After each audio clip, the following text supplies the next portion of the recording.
Baik, selamat pagi kepada yang terhormat Ibu Francisca Tiur selaku dosen dari mata kuliah Health and Safety Engineering. Perkenalkan, nama saya Marcia Destiana dengan NIM 24400767991 dan pada kesempatan ini saya akan menjelaskan hasil jawaban ujian akhir saya pada mata kuliah Health and Safety Engineering.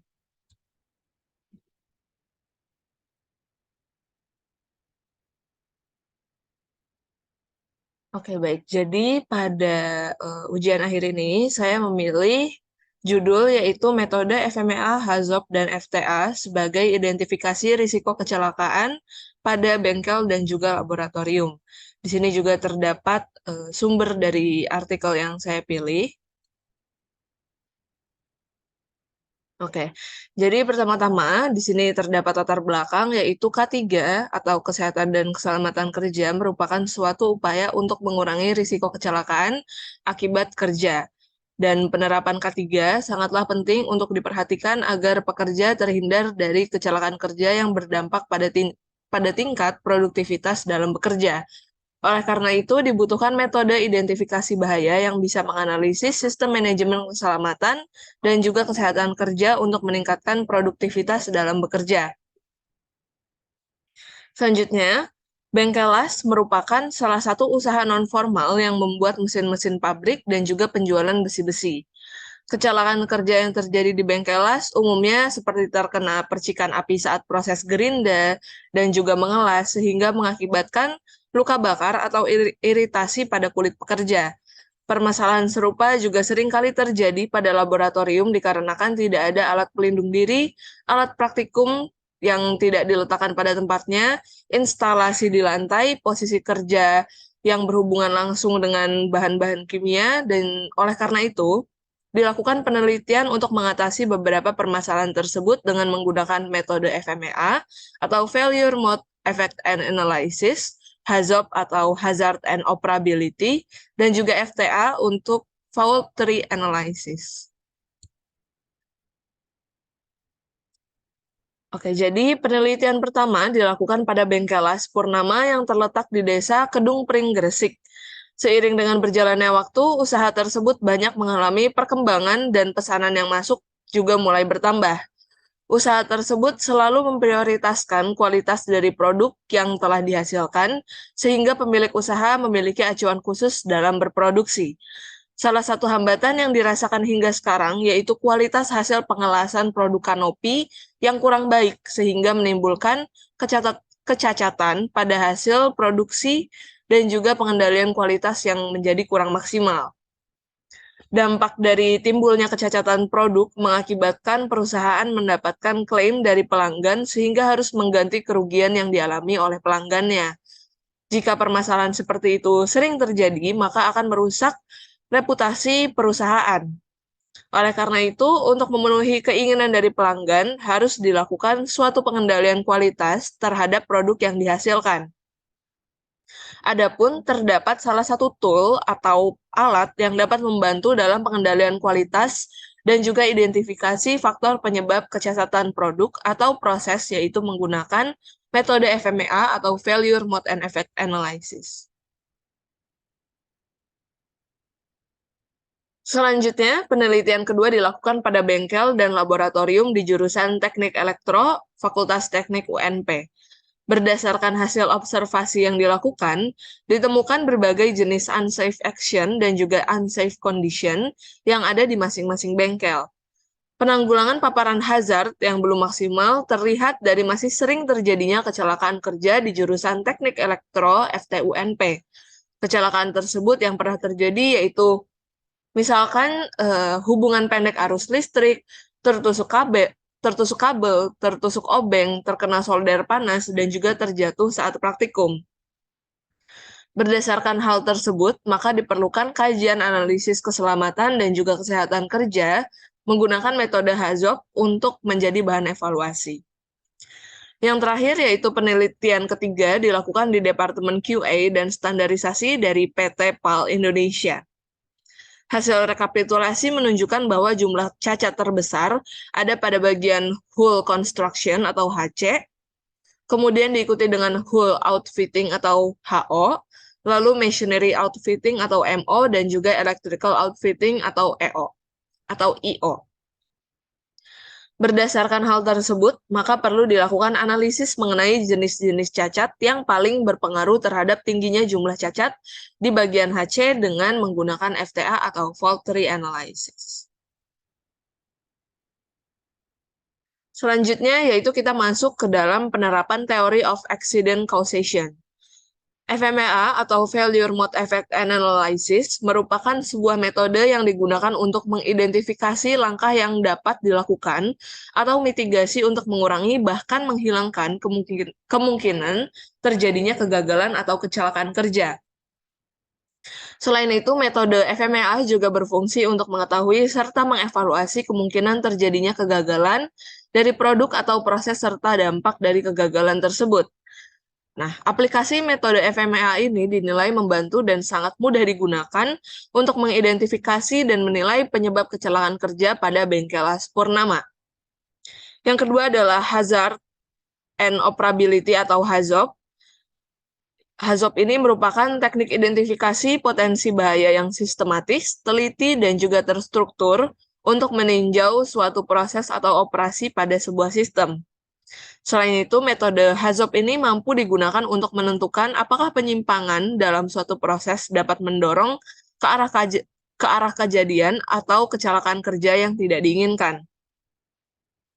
Pengaplikasian metode HAZOP dilakukan untuk menilai risiko, mengetahui tingkat risiko, dan juga memberi rekomendasi perbaikan dari hazard yang ditemukan di jurusan Teknik Elektro FT UNP. Selanjutnya yaitu penerapan Theory of Accident Causation pada FTA atau Fault Tree Analysis. Jadi FTA ini merupakan suatu model diagram yang menerjemahkan kombinasi dari kesalahan yang menyebabkan kegagalan dari sistem. Teknik ini berguna untuk mendeskripsikan dan juga menilai kejadian yang ada di dalam sistem.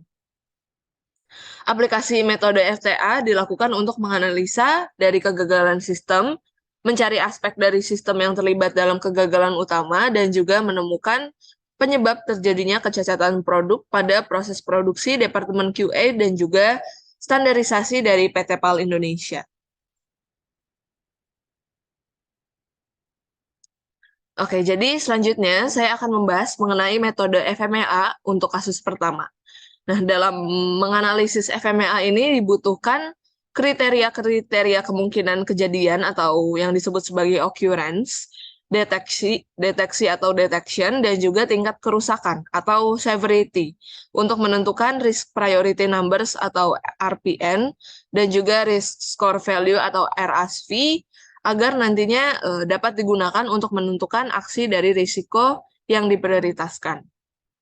Jadi di sini untuk pedoman nilai rating severity, di mana angka 2-3 tergolong rendah, untuk angka 4-6 tergolong moderate, 7-8 tinggi, dan 9-10 tergolong sangat tinggi.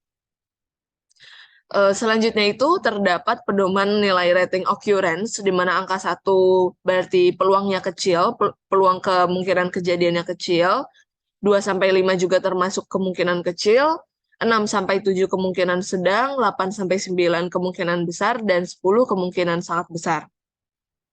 Yang terakhir adalah pedoman nilai dari rating detection, di mana angka 1 berarti sangat tinggi, ini kebalikan dari yang sebelumnya, 2-5 tinggi, 6-8 sedang, 9 rendah, dan 10 sangat rendah. Nah, detection ini berarti keandalan deteksi hampir sampai 100% itu ada di angka 1.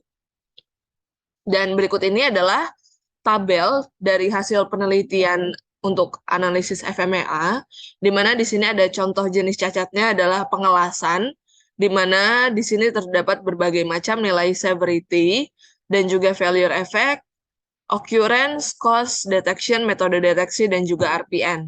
Di sini contohnya pengelasan itu terdapat nilai rating severity sebesar 4, ini adalah moderate, di mana berakibat pada perbaikan di luar jadwal atau kerusakan pada peralatan.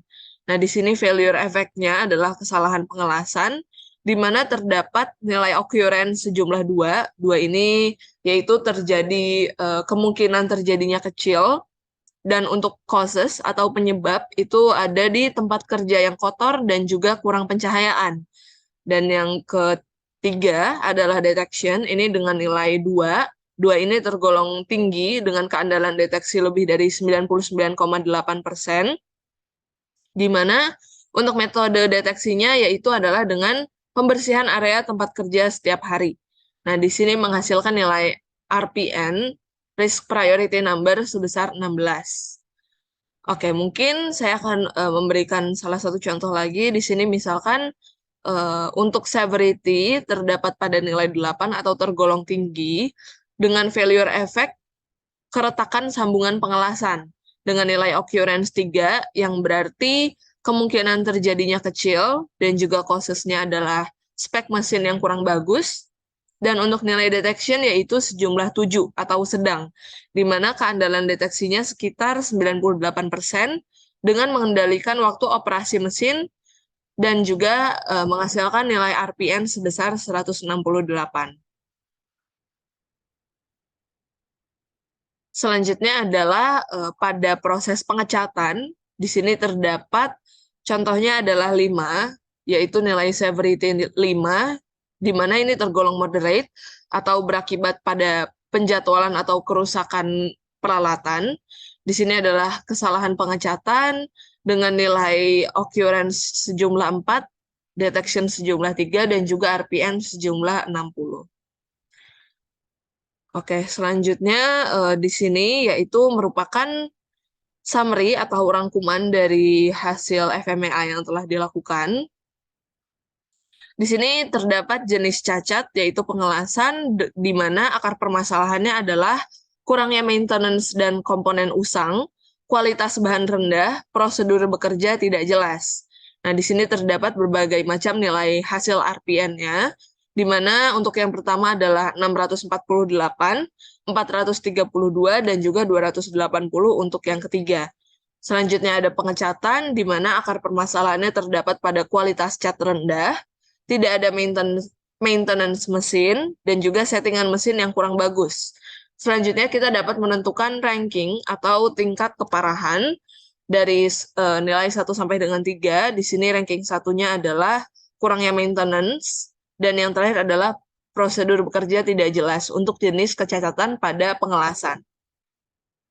Selanjutnya, untuk ranking 1 pada prosedur pengecatan terdapat pada kualitas cat rendah dan juga settingan mesin yang kurang bagus untuk yang ketiga. Dan di sini kita dapat menentukan action plan atau mitigasi terhadap jenis kecacatan yang telah ditemukan. Di mana untuk pengelasan ini, action plan-nya dapat dilakukan dengan melakukan koordinasi jadwal maintenance dengan bagian perawatan mesin, melakukan examination kualitas bahan secara rutin, dan juga membuat SOP kerja sesuai standar kerja yang telah bersertifikasi.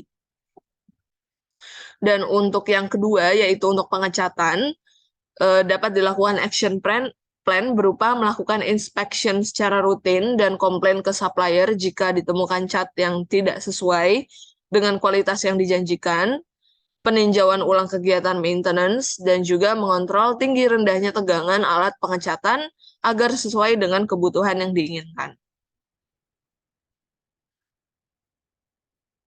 Baik, selanjutnya adalah HAZOP untuk kasus keduanya, di mana tahapan pertama dalam menganalisis HAZOP ini dilakukan dengan mengidentifikasi paparan hazard dengan lembar HAZOP. Dan tahapan keduanya adalah dengan melakukan pemberian ranking dengan memperhatikan kriteria likelihood dan juga consequence. Dan tahapan selanjutnya yaitu dengan mengalihkan nilai likelihood dan juga consequence sehingga menghasilkan risk level. Di mana untuk risk level ini untuk warna merah tergolong ekstrim, warna kuning tergolong risiko tinggi, warna hijau tergolong risiko sedang, dan yang warna biru tergolong risiko rendah dengan masing-masing nilainya. Di sini contoh tabel likelihood, di mana untuk level 1 yaitu jarang terjadi untuk kriterianya. Yang kedua itu level kedua, kriterianya kemungkinan kecil. Yang level ketiga adalah mungkin. Yang keempat adalah kemungkinan besar. Dan yang level kelima adalah hampir pasti. Di mana di sini terdapat deskripsi kualitatif, dan juga semi kualitatifnya. Selanjutnya terdapat tabel consequence, di mana untuk level 1 yaitu jarang terjadi, yang kedua kemungkinan kecil, dan hingga yang kelima hampir pasti. Ini mirip dengan tabel likelihood. Di sini terdapat perbedaan di deskripsi kualitatif dan semi kualitatifnya saja.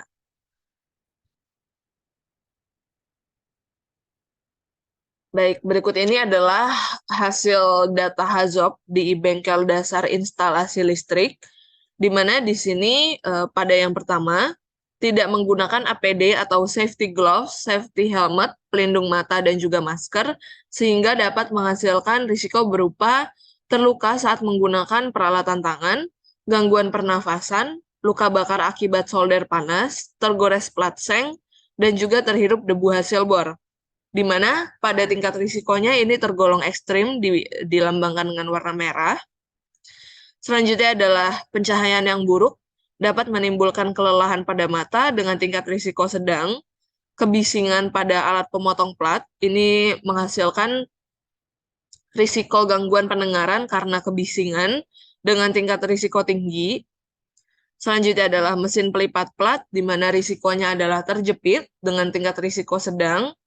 Selanjutnya adalah mesin bor duduk dengan risiko luka terkena mata bor dengan tingkat risikonya sedang, kabel bertegangan listrik yaitu menghasilkan risiko tersengat listrik, dan kebakaran akibat hubungan singkat dengan tingkat risiko ekstrim. Untuk hazard selanjutnya terdapat pada tabel di mana diakhiri dengan COVID-19 dengan risiko terpapar virus corona dan juga dengan tingkat risiko yang tinggi. Oke, selanjutnya adalah pada laboratorium konversi energi listrik. Hazard yang pertama yaitu sama, tidak menggunakan APD atau safety glove dan safety shoes. Dan di sini dapat menimbulkan risiko terluka saat menggunakan peralatan tangan dan juga kaki tertusuk peralatan praktikum dengan tingkat risikonya tinggi. Selanjutnya adalah kipas angin yang berdebu, menimbulkan gangguan pernafasan karena debu dengan tingkat risiko ekstrim, dan juga seterusnya hingga COVID-19, yaitu terpapar virus corona, dengan tingkat risiko yang tinggi. Oke, jadi berikutnya adalah FTA untuk kasus ketiga. Di sini ada beberapa bagian untuk menganalisis FTA. Di sini saya mengambil 3 kegiatan saja. Di sini ada misalignment. Jadi pada FTA ini terdapat macam-macam simbol. Di sini ada persegi panjang, ada bulat, ada lingkaran, dan lain-lain. Di mana untuk lingkaran ini yaitu adalah on-page connector. Nah, untuk yang lingkaran ini merupakan penyebab pertama terjadinya suatu kecelakaan atau kesalahan pada bagian yang pertama di sini, yaitu bagian utamanya misalignment. Di sini contohnya adalah control group leader yang lemah, sehingga menyebabkan feeder bekerja dengan ceroboh, menyebabkan kesalahan marking, menyebabkan kesalahan pemasangan, seterusnya hingga terjadi misalignment apabila ketiga bagian ini terjadi.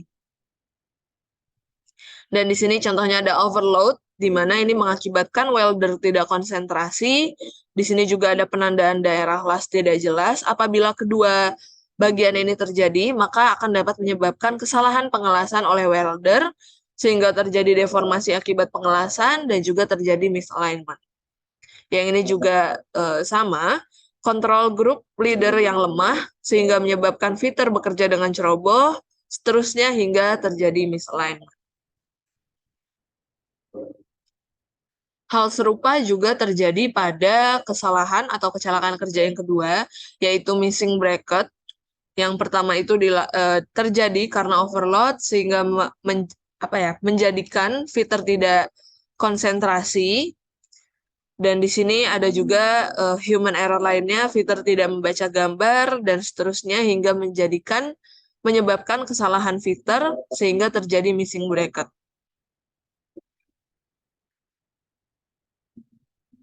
Yang terakhir adalah missing weld. Di sini juga penyebabnya adalah overload. Mungkin saya memberi contoh yang di sini, yaitu tidak ada check sheet sehingga menyebabkan controlling dari group leader belum optimal, dan juga kesalahan dari welder sehingga terjadi missing weld.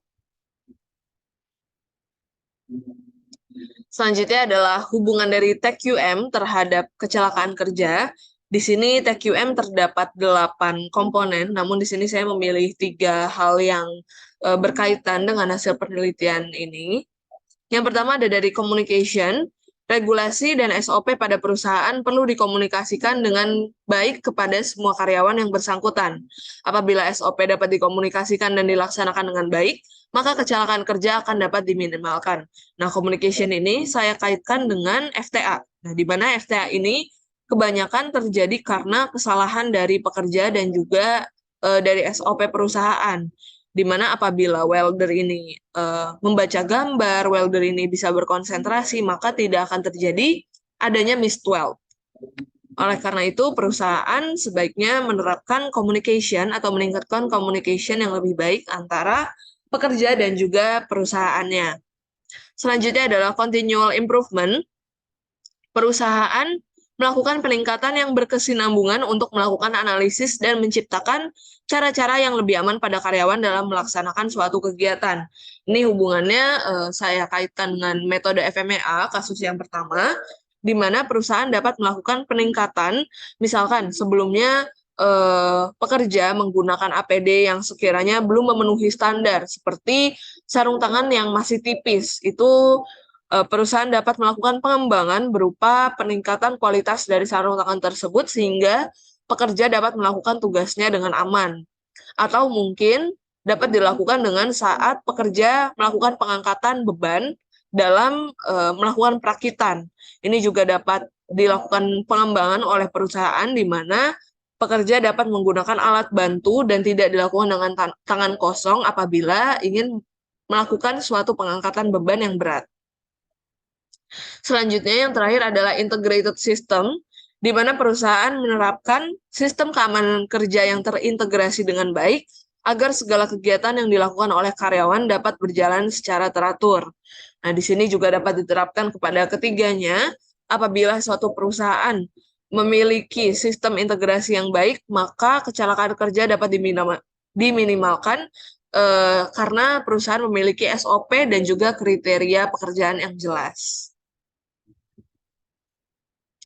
Yang terakhir adalah rekomendasi penerapan sistem. Jadi berdasarkan hasil penelitian dan pembahasan dengan metode FMEA, HAZOP, dan juga FTA, maka dapat kita tarik kesimpulan bahwa terdapat beberapa potensi bahaya yang ditimbulkan saat sedang bekerja pada bengkel dan juga laboratorium. Potensi bahaya tersebut mayoritas terkait dengan pekerja yang tidak menggunakan APD, human error, pekerja tidak menerapkan SOP, kurangnya pengetahuan pekerja dalam melaksanakan suatu tugas, dan juga kondisi lingkungan kerja yang tidak mendukung. Misalkan ada suara yang bising, suhu yang panas, dan juga peralatan yang berserakan atau tidak pada tempatnya. Oleh karena itu, sebaiknya pekerja lebih memperhatikan keselamatan kerja dengan menggunakan alat pelindung diri yang lengkap, serta memahami peraturan yang dibuat oleh perusahaan agar dapat terhindar dari kecelakaan kerja. Hal ini juga berlaku pada perusahaan, jadi perusahaan ini perlu menyediakan APD yang sesuai dengan standar agar pekerja terlindung dari bahaya, dan juga perusahaan ini perlu melakukan pelatihan K3 bagi karyawan agar karyawannya tahu tentang keselamatan kerja dan juga penggunaan APD yang benar. Baik, demikian hasil penjelasan saya mengenai UAS pada mata kuliah Health and Safety Engineering. Kurang lebihnya mohon maaf dan terima kasih.